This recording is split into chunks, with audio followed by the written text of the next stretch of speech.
안녕하세요. 어려지는 뉴스TV 닥터 조은배입니다. 전편에 이어 오늘은 이미 발생한 뒷목살의 치료법에 대해서 알아보도록 하겠습니다. 병원을 찾는 분들 중에 저는 목 뒤에 살이 많아요. 어렸을 때부터 있었는데 여기는 아무리 다이어트를 해도 안 빠지더라고요. 라고 말씀하시는 분들이 있습니다. 뒷목살의 경우 치료 방법을 잘 모르셔서 단순히 나는 목에 살이 많은가 보다 하고 방치하는 분들이 많습니다. 이 뒷목살을 방치하게 되면 미용적인 문제뿐만 아니라 심하게는 어깨 통증, 목 통증, 두통까지 동반이 될 수가 있습니다. 그래서 오늘은 버섯목 증후군, 뒷목살의 치료 방법에 대해서 알아보도록 하겠습니다.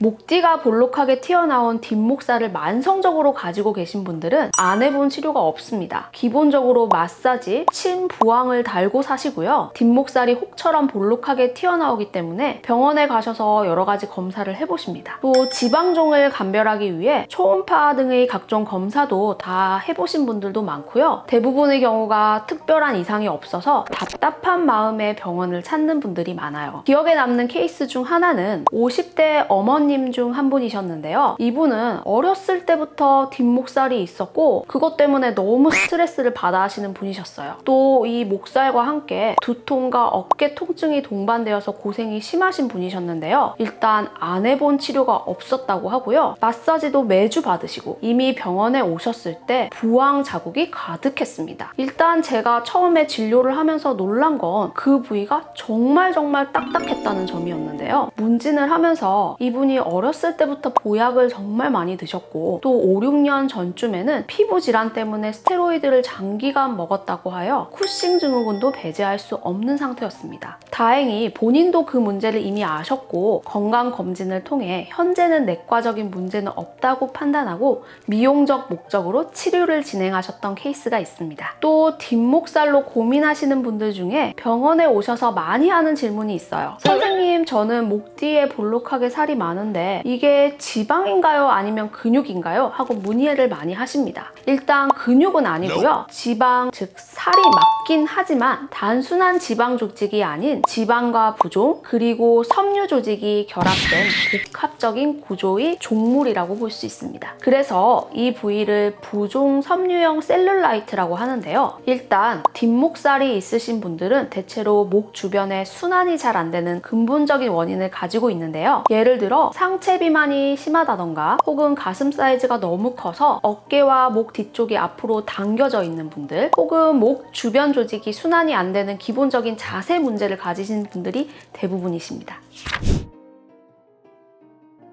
순환이 잘 돼야 부종이나 노폐물들이 잘 빠져나가는데 순환이 안 되기 때문에 목 뒤로 부종이 계속 쌓이게 됩니다. 부종이 계속해서 쌓이게 되면 그 부종은 찐득한 염증화가 되고 섬유화가 되면서 결국 셀룰라이트가 되고 마는 거죠. 그래서 뒷목살은 뱃살처럼 말랑말랑하게 만져지는 게 아니라 굉장히 단단하게 만져집니다. 특히 섬유화가 심하신 분들은 뒷목살이 거의 돌덩이 같이 딱딱하게 되는 거죠. 뒷목살이 셀룰라이트를 방치하게 되면 점점 사이즈가 커질 뿐만 아니라 섬유화가 심해지면서 목 주변의 근육이나 어깨 근육까지 긴장되게 되는데요. 그 결과 어깨와 목이 무거워지고 심하면 긴장성 두통까지 유발할 수 있습니다. 그렇기 때문에 목 뒤가 볼록하신 분들은 더 심해지기 전에 치료를 받는 것이 중요합니다.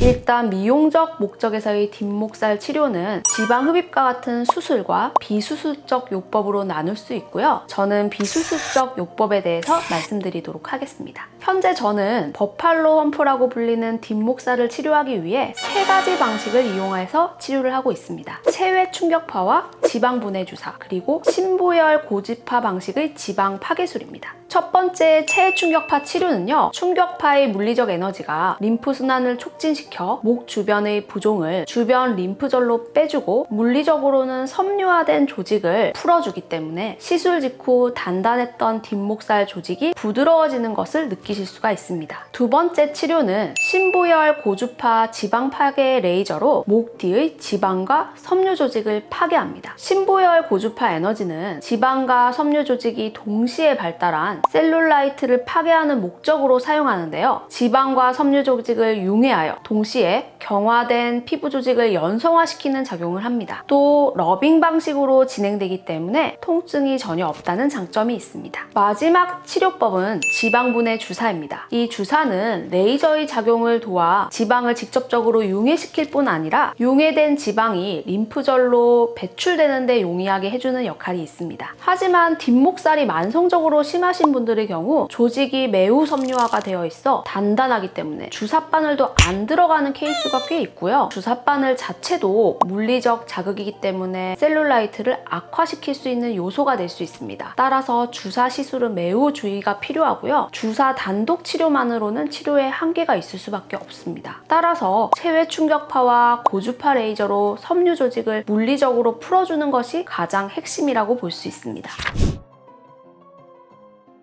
정도와 상태에 따라 치료 횟수와 기간은 달라질 수 있는데요. 보통 경한 정도의 뒷목살 정도를 가지신 분들이라면 3회 치료를 추천드리고요. 버섯목, 버팔로 험프로 진단될 수 있는 심한 뒷목살을 가지신 경우 기본 5회 시술을 권장해드립니다. 1, 2회차에는 주사바늘도 안 들어가지만 주사 약물도 정말 힘겹게 들어가는 상태이기 때문에 이 경우는 체외 충격파나 고주파 레이저를 이용해서 지방 조직을 보드럽게 만드는 데 목적을 두어야 하고요. 3회차부터는 지방 조직이 많이 부드러워지면서 주사 용액이 잘 주입이 되기 때문에 그때부터 지방 조직의 융해가 본격적으로 일어나서 그 이후 차수부터는 볼륨이 줄어드는 효과를 얻을 수 있습니다. 일단 아무리 국소적인 지방 치료라 하더라도 기본적인 다이어트, 식이요법 등을 병행하는 것이 중요합니다. 저 같은 경우 과체중이거나 비만이신 분들은 적극적인 다이어트를 추천드리고요. 정상 체중이라고 해도 최소한 몸무게를 늘리진 말아야 한다고 경고하는 편입니다. 또 이전 편에서 말씀드린 것과 마찬가지로 뒷목살을 가지신 분들은 거의 100% 자세 문제를 가지고 있기 때문에 치료 효과의 유지를 위해서라도 꾸준한 운동과 자세 교정이 반드시 필요합니다. 오늘은 미용적 목적에서의 뒷목살 치료법에 대해서 알아봤고요. 궁금한 부분이 있다면 댓글로 문의 주시기 바랍니다. 그럼 또 유익한 내용으로 다음에 찾아뵙도록 하겠습니다. 감사합니다.